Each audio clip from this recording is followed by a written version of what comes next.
nome é Sandra Urize Lessa, eu sou artista da cena, trabalho com memória, mas, sobretudo, me apresentar é apresentar de onde eu venho. Sou neta de Dona Maria, bisneta de Isaura, filha de Erundina. Minha avó Maria foi quem me deu esse caderno, onde ela guardou as memórias dela do teatro que ela tinha. Ela era uma diretora de teatro, professora, educadora. E esse caderno guarda as memórias. Esses são os atores da companhia, do qual a minha mãe e os tios eram atores. Essa é uma fotografia que me conta muito. Essa fotografia é o caminhão do meu avô. Meu avô trabalhava com caminhões e aos finais de semana o caminhão virava palco de teatro da minha avó, onde a minha mãe está em cena com a minha tia e o meu tio aqui. E minha avó Maria, ela foi filha de Isaura, que foi uma mulher que desapareceu da família. E depois de muitos anos da minha adolescência, eu fui encontrá-la, a história dela.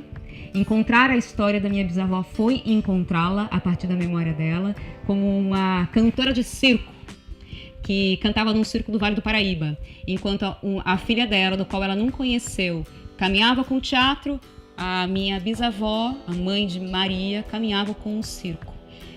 Essas são as mulheres que contam quem eu sou, e eu sou o encontro dessas mulheres que trabalham com teatro, memória e arte. Todo o processo começa com a escuta. Essa palavra escuta, ela envolve todo o procedimento da escrita e depois da narrativa, e seja qual for a construção artística que nós faremos com essa narrativa. O que eu digo é que esse escutador de histórias de vida, ele já pode ter um apontamento interno, uma pergunta interna do que é que você quer escutar sobre o outro. Eu, particularmente, o meu trabalho é buscar a poesia humana e, às vezes, revelar uma poesia humana que nenhum outro que conta sabe que ele tem. Para nós, que estamos envolvidos nessa busca de narrar histórias de vida, nos interessa muito mais um afeto do que um fato. Para isso, quando que a gente consegue acionar esse afeto? Estabelecendo um diálogo de fato interessado, um diálogo do coração mesmo com o outro. Onde o outro que está ali contando essa história, a pessoa que está nos contando essa história, vai se sentindo também à vontade para abrir a sua afetividade, os seus costumes, os seus gostos, como dorme, o que pensa, o que sonha, como nasceu. Essas são as histórias que me interessa acessar. Eu queria só ressaltar que, para nós, para o meu trabalho, falar de memória, falar de histórias de vida é falar também de identidade, sobretudo falar de identidade. Então, este é um trabalho que percorre a escuta, a escrita e a narração, e todos eles têm uma linha que é como entregar para o outro o melhor que tem dele, a poética da vida dele, a força da vida dele. Lhes apresento Dona Adélia. Essa foi uma fotografia que eu fiz dela. E Dona Adélia, quando ela sentou na minha frente para contar uma história sobre o lugar, ela começou a me contar a história de vida dela. Esta senhora, ela, nesta época, nós estamos falando de mais ou menos uns 20 anos atrás, ela já estava com 78 anos e ela me contou que ela teve 2 vidas em uma.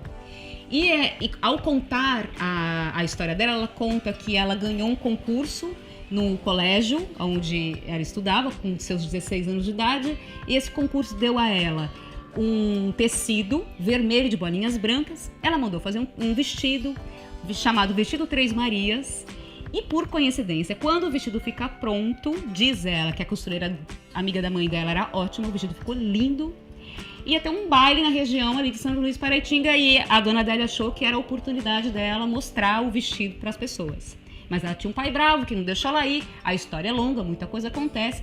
De fato, Dona Adélia, como muitas mulheres já fizeram, decide ir escondida para o baile. Bom, então ela se veste com o vestido de Três Marias. Acontece uma coisa que quando ela se olha no espelho, ela se vê outra mulher transformada com aquele vestido. Então, ela inventa, quando ela chega lá e as pessoas diziam: nossa, Adélia, como você tá bonita? Ela fala: não, mas eu não sou a Adélia, eu sou Lúcia, a prima da Adélia. Ela inventa um personagem. E segundo a dona Adélia, naquela época, São Luís de Paraitinga era iluminada só por luz de lampião. E ela me disse assim: uma luz amarelada que turva a vista da gente e a gente mais imagina do que vê. Bom, e ali ela viveu essas duas vidas até que ela se casou. Quando ela se casa, ela decide virar só a Adélia, deixa a Lúcia para trás. E ela disse para mim, quando a gente estava terminando a nossa conversa, que eu não conseguiria mais ouvir muitas histórias ali em São Luís de Paraitinga, porque depois que o clarão da luz elétrica chegou, as histórias da cidade nunca mais foram as mesmas. Quando eu saí do encontro com essa mulher, eu entendi que ela tinha me dado um imenso presente, porque eu me apaixonei pela história de vida dela e percebi que os conteúdos que ela tinha me dito ali, por afeto, eram todos os conteúdos que eu poderia encontrar num mito ou num conto. No caso dela, um conto de fadas, muito parecido com um conto de fadas. Uma travessia, um rito de passagem, a memória que às vezes precisa de um rebaixamento para que a gente se recorde. E a partir do encontro com a dona Adélia, eu escrevi a primeira história de vida, que foi o Vestido Três Marias, onde eu conto a história dela. E a partir de então, ela passa a ser uma outra mulher na minha vida, porque o meu trabalho de história de vida é sempre uma homenagem à história dessa mulher. Então, estar na frente do outro, eu não vou com nada comigo. Eu não levo um caderno, eu não tenho um celular que eu registro. O que eu busco é ficar em contato com a pessoa, buscando, de fato, ouvir com todos os meus sentidos. Quando eu termino essa escuta, a primeira coisa que eu faço é sentar em qualquer lugar, pegar o meu caderno, pegar o meu lápis e escrever tudo o que aconteceu, tudo que eu senti, os meus sentimentos, os cheiros que tinham, como a pessoa estava vestida, o que ela falou sobre a sua vida. Isso é um primeiro roteiro. E com esse roteiro, eu depois vou me debruçar e esmiuçar esse roteiro. Inclusive me recordar do que foi aquele encontro. Vou me divertir, ter prazer com aquela história, para que eu possa devolver para ela uma escrita mais próxima dessa homenagem a essa história de vida. Às vezes, quando você cruza alguém na rua, quando você vê uma pessoa que trabalha no supermercado na esquina, quando tem alguém na padaria, no ponto de ônibus, ele não é ainda algo muito significativo para você, a não ser que você pare para ouvir essa pessoa. E dessa escuta pode brotar um encontro cheio de poesias, cheio de possibilidades. E aí então, se você tem um início que é uma memória como um quarto comum, quando você escuta, você pode acordar aquelas memórias que estão ali, adormecidas às vezes, só aguardando que alguém convide para que elas saiam e para que a cor daquela pessoa venha, porque o afeto, os desafios, as resiliências que ela teve na sua vida apareçam. Eu comecei o nosso encontro de hoje mostrando essa fotografia aqui da Dona Adélia, por exemplo, que tem uma história para contar. A fotografia, ela é um registro histórico, onde vem um clique e fixa aquele momento histórico no tempo. Ela é uma pista, ela não é uma história completa. Quando eu mostro essa fotografia, aqui não está contada toda a história de Dona Adélia. Tem um detalhe na fotografia. As fotografias, elas às vezes deixam rastros pra gente. Então, por exemplo, essa fotografia da Dona Adélia, ela tá fazendo um gesto assim, ó, com a língua de fora. Esse gesto dela diz com uma pista de quem era essa mulher. Então, a fotografia, ela é um ponto de partida histórico. Ela é a data, ela é a cronologia. E a gente vai preencher de afetos, de belezas, para poder dar uma história que tenha um começo, um meio e um fim. tão bonito, tão representativo, tão simbólico, que a pessoa queira contá-la para o restante do mundo.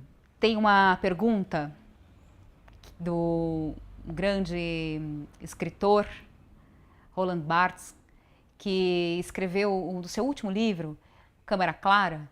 Ele escreve sobre um processo que ele chama de biografema. E neste livro ele faz uma pergunta que ficou com uma pulga atrás da minha orelha. Ele se pergunta assim: o que é uma vida escrevível?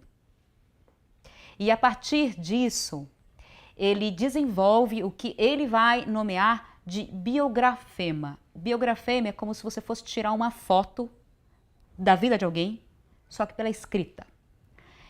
O que seria você escrever uma foto de alguém só pela palavra escrita? Nessa palavra, você vai ter que ter um detalhamento sobre quem era, você vai ter que ter o nome, o sobrenome, o sonho, o desejo, da onde ela veio, para onde ela vai, uma aventura daquela vida, o que torna uma vida escrevível. O que ela gosta de comer, por onde ela caminha, se ela atravessa a rua. Isso é uma vida que tem poesia. É uma vida que tem os olhos do poeta. Escrever antes de narrar, antes de criar um videoconto, antes de criar qualquer outra obra, ela é fundamental. É o processo, e não é à toa que ela está no meio entre escutar, escrever e narrar.